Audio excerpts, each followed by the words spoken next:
और सर्वोच्च न्यायालय है देश का, वहाँ पे न्याय नहीं मिलेगा तो फिर तो न्याय के दरवाजे बंद हो जाते हैं ना। फिर आपको वही है कि जिसकी लाठी उसकी भैंस वाला मामला हो जाएगा। मैं तो साफ कहती हूँ कि जजेस ने न्याय नहीं किया है, एक तरह से इस मामले को निपटा दिया है। इस देश में जहाँ पे एक धर्मनिरपेक्ष मुल्क है उसमें ये सुप्रीम कोर्ट का फैसला सही नहीं है। ये चैनल्स यही दिन रात जो जहर बोने का काम करते हैं, भारत पाकिस्तान, वो कोशिश ये करते हैं कि जो नया युवा है उनके जेहन में कैसे जहर बोया जाए थे, उनका भी एक तरह से वो कबूल करें और उनको एक सज़ा मिले।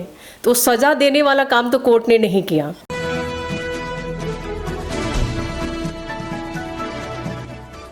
आप देख रहे हैं खबर दर खबर शम्स तबरेज़ कासमी के साथ। अस्सलाम वालेकुम रहमतुल्लाह, मैं हूं शम्स तबरेज़ कासमी और आप देख रहे हैं मिल्लत टाइम्स। बाबरी मस्जिद राम मंदिर इशू पर फैसला आए हुए आज कई दिन हो चुके हैं और मुख्तलिफ लोग अपने अपने आरा का इजहार कर रहे हैं, आर्टिकल लिख रहे हैं, फैसले पर तबसरा कर रहे हैं। लेकिन जो ख़ास बात यह है कि किसी भी पॉलिटिकल पार्टी जो काबिल ज़िक्र सियासी पार्टी हिंदुस्तान की, उसने इस फैसले पर कोई तबसरा नहीं किया। इस फैसला जो हकीकत के ख़िलाफ़ आया है उस पर कोई राय ज़ाहिर नहीं की। आखिर पूरे मुल्क का माहौल क्या है, मुल्क किस तरह इस फैसले को देखता है। बहुत सारी आरा, बहुत सारे लोगों का इंटरव्यूज़ हम आपको दिखा चुके हैं, बता चुके हैं। आज एक ऐसा ही एक बहुत ही अहम शख्सियत से हम आपका तारुफ़ कराने जा रहे हैं और वो है मेरे साथ मोहतरमा वंदना पांडे। आप मारूफ सोशल एक्टिविस्ट हैं, मिल्लत टाइम्स में आप पहले देख चुके हैं। इसके अलावा आप सोशल यूजन सभा की जनरल सेक्रेटरी हैं, सोशलिस्ट पार्टी ऑफ इंडिया की जो स्टूडेंट विंग है उसकी जनरल सेक्रेटरी, और हमेशा एक्टिव रहती है, फ़ाल है, कई सारे मुहिम में बहुत खुलकर बोलती है। और इन्हीं दिनों इनकी एक बहुत वीडियो वायरल भी हो रही है बाबरी मस्जिद के इशू पर, जिन्होंने बहुत खुल करके बोला है। तो आइए हम बराह रास्त आपकी इनसे बातचीत कराते हैं। वंदना, आपका बहुत स्वागत है मिल्लत टाइम्स में। सुप्रीम कोर्ट का जो फैसला आया है बाबरी मस्जिद राम मंदिर तनाज़ुर पर, इसको आप किस तरह देखते? वाकई ये न्याय है या अन्याय है, क्या है ये? देखिए, सुप्रीम कोर्ट का जो फैसला है उसको तो न्याय नहीं ही मानेंगे, क्योंकि जब हम एक लोकतांत्रिक देश में रह रहे हैं जहाँ पे संविधान से देश चल रहा है, वैसी स्थिति में आप एक जजेस का जो इस तरह के फैसले अगर आएंगे कि जो एक लंबे समय से बाबरी मस्जिद का मामला चल रहा था कोर्ट में, इससे पहले आप देखिए कि जो वही जजेस इस बात को कह चुके थे कि बाबरी मस्जिद तोड़ना गैर कानूनी था 92 में। और फिर जो है वही जजेस ये भी मानते थे कि बाबरी मस्जिद जो है एक तरह से मंदिर तोड़कर बाबरी मस्जिद नहीं बनाई गई थी। तो जब मंदिर तोड़कर बाबरी मस्जिद नहीं बनाया गया और जो पूरा एक तरह से जो खुदाई का जो पूरा एक प्रोसेस चला, उसमें भी कोई ऐसा अवशेष नहीं मिला जिससे कि ये पता चले कि रामलला का जन्म वहीं हुआ था। तो ऐसी स्थिति में ना वहाँ मस्जिद ना वहाँ मंदिर का किसी का अवशेष नहीं मिला, वो एक अलग सवाल ज़रूर है। और जो एक जैन धर्म का एक उससे रिलेटेड जो एक खंभा के रूप में जो एक लगा लोगों को, उसको तो एक सिरे से सुप्रीम कोर्ट ने खारिज ही कर दिया, मतलब उसको आगे के लिए छोड़ दिया। तो सवाल उसका नहीं है, लेकिन ये फैसला इस देश में जहाँ पे एक धर्मनिरपेक्ष मुल्क है उसमें ये सुप्रीम कोर्ट का फैसला सही नहीं है।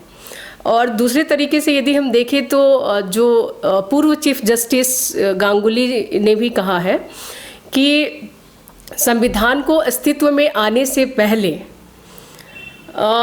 यह तय करना मुश्किल है कि वहाँ पे क्या था, यह तय करना मतलब सुप्रीम कोर्ट की जिम्मेदारी नहीं है। तब भारत जो है एक लोकतांत्रिक गणतंत्र नहीं था। तब वहाँ एक मस्जिद थी, एक मंदिर था, एक बौद्ध स्तूप था, एक चर्च था। इस पर फैसला करने यदि हम बैठेंगे तो कई मंदिर, मस्जिद और इस तरह के अन्य संरचनाओं को तोड़ना पड़ेगा। इसलिए जो है हम माइथोलॉजिकल तथ्यों के आधार पर आगे नहीं बढ़ सकते हैं। ये एक जज कह रहा है जो सुप्रीम कोर्ट का पूर्व चीफ जस्टिस रहे हैं। इसका मतलब है कि कोर्ट का फैसला कहीं ना कहीं जो कोर्ट खुद मानता था कि धर्म की बुनियाद पे या आस्था की बुनियाद पे हम फैसला नहीं सुनाएंगे और अंततः आस्था के बुनियाद पे फैसला आता है, तो ये सुप्रीम कोर्ट का मुझे नहीं लगता है कि ये जस्टिस की तरफ है।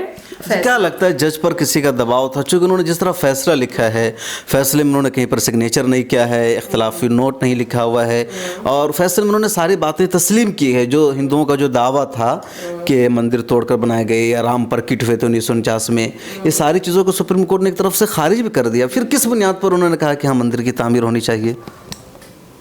देखिए, अगर हम थोड़ा सा और उसको समझने की कोशिश करेंगे, अब देखिए कानून के जो एक्सपर्ट हैं वो तो हैं, बताएंगे बहुत अच्छे से, लेकिन जहाँ तक हम लोग मोटे तौर पे समझ सकते हैं, एक तो ये है कि बहुत लंबे समय से वहाँ मुस्लिम समुदाय के लोग नमाज पढ़ रहे थे, लगभग 400 साल से ज़्यादा, ठीक है, 433 साल या जो भी।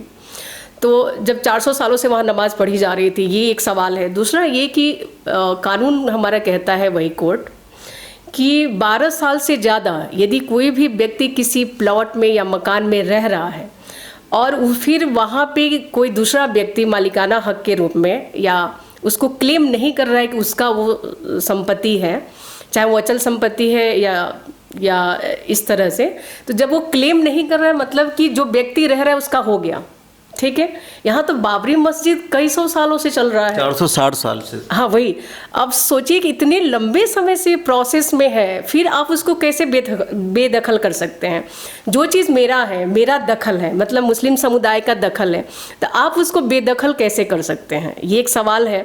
जब 12 साल बाद ही आपकी संपत्ति वो हो जाएगी यदि कोई क्लेम नहीं कर रहा है, तो यहाँ पर क्या है कि वो जब से नमाज पढ़ रहे थे और आज तक और आगे भी मुस्लिम समुदाय की तरफ से इस बात को बार बार क्लेम किया जाएगा कि वो बाबरी मस्जिद हमारी थी और बाबरी मस्जिद ही बननी चाहिए, चाहे भले कोर्ट से न्याय नहीं मिला हो, लेकिन वो इसी बात को मानेंगे कि बाबरी मस्जिद हमारी है और बाबरी मस्जिद बनना चाहिए। मतलब वो क्लेम कर रहे हैं कि, तो उस हिसाब से देखा जाए तो वो बाबरी मस्जिद उन्हीं का है। मतलब अगर कोर्ट भले फैसला नहीं ले रहा है। अब रामलला का जहाँ तक मामला है कि अब एक बात बताइए कि वहाँ पे वो चीज़ें तो सुप्रीम कोर्ट ही कह रहा है ना कि वहाँ कोई ऐसा अवशेष रखा गया, कुछ ऐसा नहीं पाया गया। अब आप मूर्तियाँ रख रहे हैं 22-23 दिसंबर 1948 को रख रहे हैं वहाँ पे, तो एक तरफ तो वो खुद ही बोल रहा है जो सुप्रीम कोर्ट की मूर्तियाँ रखना गैर कानूनी है, तो दूसरी तरफ फिर रामलला का वहाँ जगह के रूप में आस्था के बुनियाद पे कैसे आप फैसला दे सकते हैं? उस चीज़ को तो आप खुद गलत। जज पर दबाव था किसी का? जज का दबाव का मामला नहीं है, मामला है कि ये पूरा का पूरा एक तरह से संविधान पे जिस तरह हमला हो रहा है, तो संविधान से परे तो हमारे जजेस भी नहीं हैं, और सुप्रीम कोर्ट का वो भी एक संवैधानिक संस्था है, और इसी वजह से हम सभी लोग इस बात को मान के चल रहे थे कि जो सुप्रीम कोर्ट का फैसला होगा उसका सम्मान करेंगे। लोग कर भी रहे हैं, लेकिन जब सम्मान करने के जो एक तरह से हम कह सकते हैं कि फैसले के बतौर करने वाले थे, फैसला यदि न्याय के पक्ष में नहीं है तो आप सवाल तो करेंगे, और सुप्रीम कोर्ट इस चीज़ का इजाज़त देता है कि आप बात बताइए। आप यही बात कर रहे हैं, जो फैसला आया तो जो पॉलिटिकल पार्टीज़ हैं मुल्क की सब तकरीबन खामोश है या कुछ वेलकम कर रही है। अब कांग्रेस की बात कीजिए तो जब 1992 में मस्जिद शहीद हुई थी तो जिस वक्त कांग्रेस के प्राइम मिनिस्टर थे नरसिम्हा राव, उन्होंने कहा था कि मस्जिद वहीं बनाएंगे, और अब फैसला ये आया जो सबूत शवाहिद सब के खिलाफ है, सब जानते हैं, तो कह रही प्रेस कॉन्फ्रेंस करके कांग्रेस के अब हम मंदिर वहीं बननी चाहिए और फ़ौरन उसका निर्माण शुरू हो जाए। और even communist party of India ने भी कोई मतलब इस फैसले पर कोई तबसरा तक नहीं किया, वेलकम किया। तो मुल्क का माहौल इतना कैसे बदल गया? देखिए, मुल्क का माहौल बदलने में तो बहुत लंबे समय से ये लोग कोशिश कर रहे थे, सांप्रदायिक जहर बोने का, एक जेहन तैयार करने का, और वो कैंपेन कर रहे थे जब आडवाणी मतलब बाबरी मस्जिद को एक तरह से कैसे तोड़ा जाए, उससे पहले और उसके बाद भी।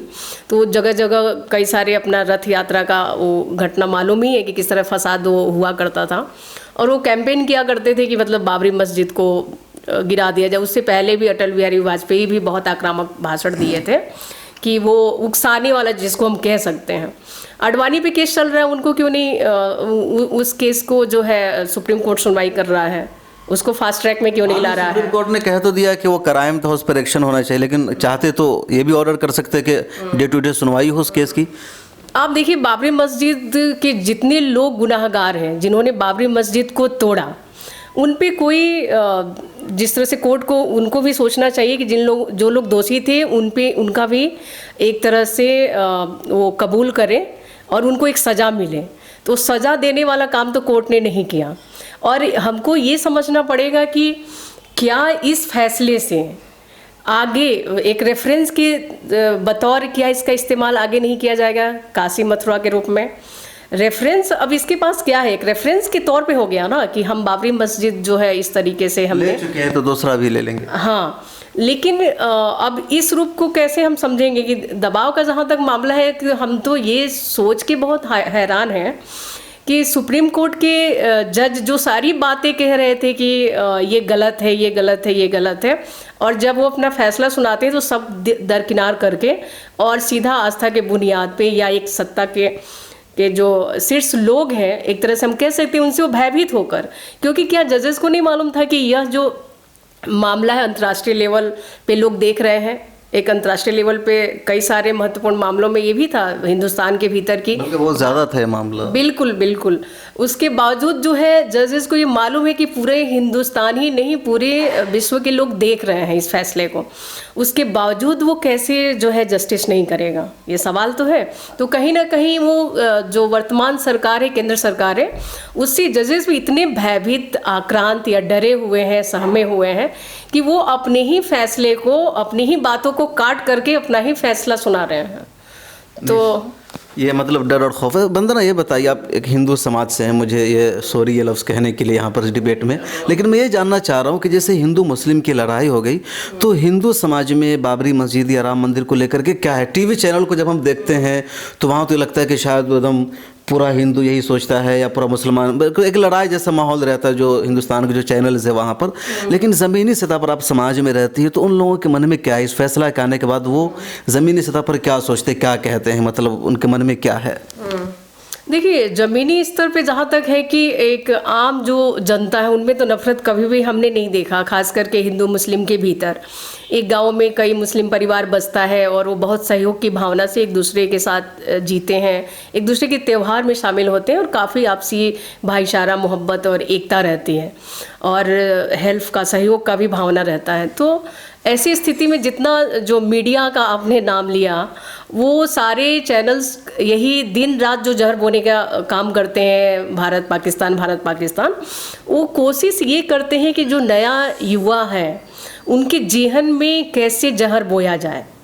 और वो जैसे अडवाणी ने बोया उस वक्त में जब 2 सीटों पे थे। चैनल्स वाले ये भी एक दिखा रहे थे, कोशिश कर रहे थे अगर फैसला हिंदुओं के हक में नहीं आया तो मुसलमानों का कत्ल हो जाएगा, पूरे मुल्क में फसाद हो जाएगा।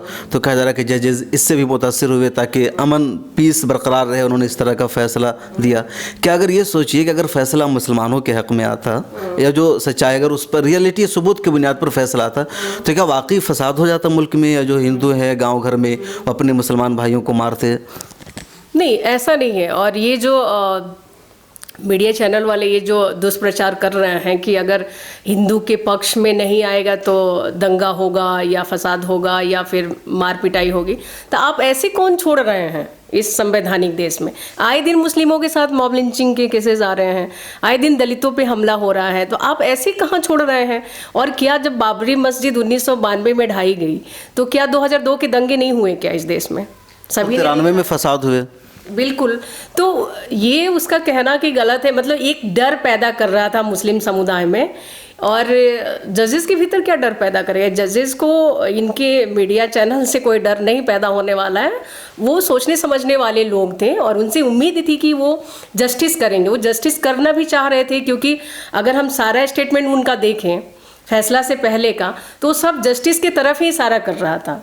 लेकिन अंत समय में ऐसा क्या हुआ, ऐसा कौन सा दबाव उन पे आया और कि जिसकी वजह से वो अपने ही फैसले को एक तरह से फंसना ना भी कहे तो अपने ही फैसले को जजेस ने खुद ही बदला कि नहीं, जस्टिस तो होगा बाबरी मस्जिद के पक्ष में फैसला देना, लेकिन चूंकि ये मामला है तो फिर हमें चलो एक आस्था के बुनियाद पे या राम मंदिर के पक्ष में फैसला सुना देते हैं। ये ये कहीं ना कहीं दबाव तो है सरकार का, ये तो मैं मानती हूँ, क्योंकि अच्छा ये बताइए कि क्या ये मान लीजिए फैसला आ गया, अभी मुसलमानों ने रिव्यू पिटीशन दायर करने का फैसला किया है, तब क्या लगता है रिव्यू पिटीशन से कुछ मामला पड़ेगा या सरकार इसको रिजेक्ट कर देगी, आपको कैसा लगता है?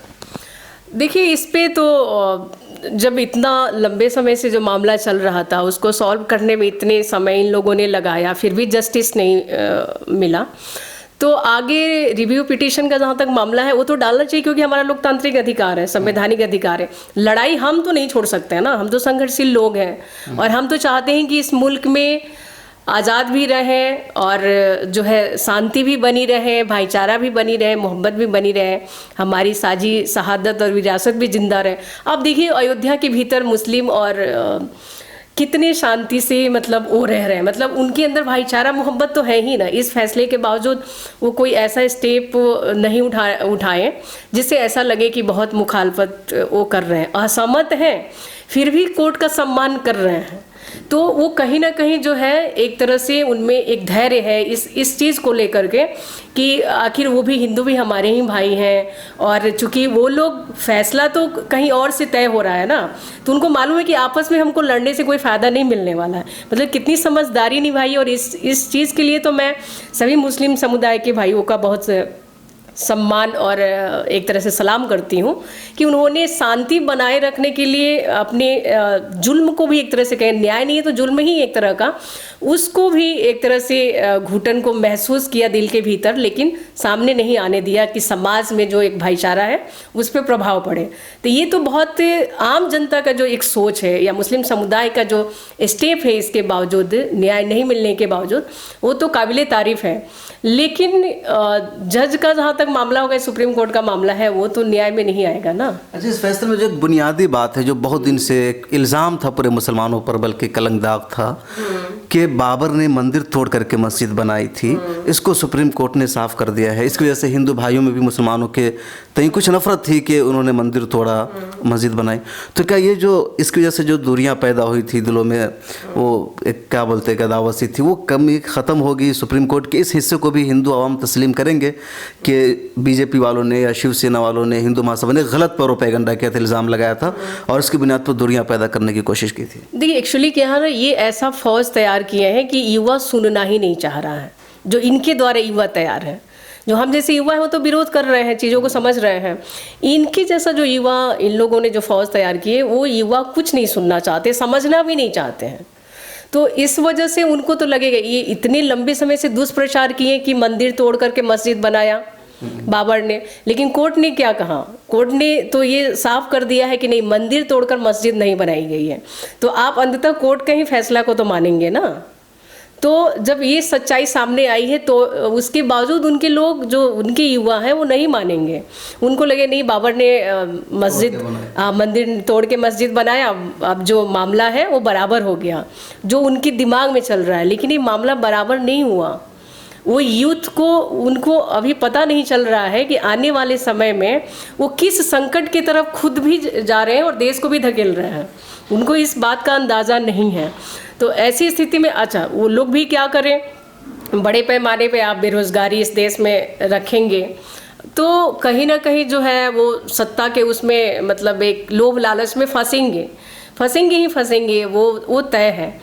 तो ऐसी स्थिति में हम कैसे उस युवा को बाहर निकालें, ये एक बहुत बड़ी जिम्मेदारी और चुनौती भी है कि जो युवा बहुत सोच रहा है कि नहीं बाबरी मस्जिद, और ये लोग क्या यहाँ पे रुकेंगे? मैंने वही तो कहा कि रेफरेंस क्या इसका नहीं देंगे दूसरी जगहों पे, मतलब ये सिलसिला ख़त्म नहीं होगा, आइंदा और बढ़ेगा। अभी तो बाबरी मस्जिद का मसला है, आगे क्या बोलते कि काशी, मथुरा और भी मस्जिदों का वो दावा करेंगे, वो ताजमहल पे दावा कर रहे हैं अभी। बिल्कुल।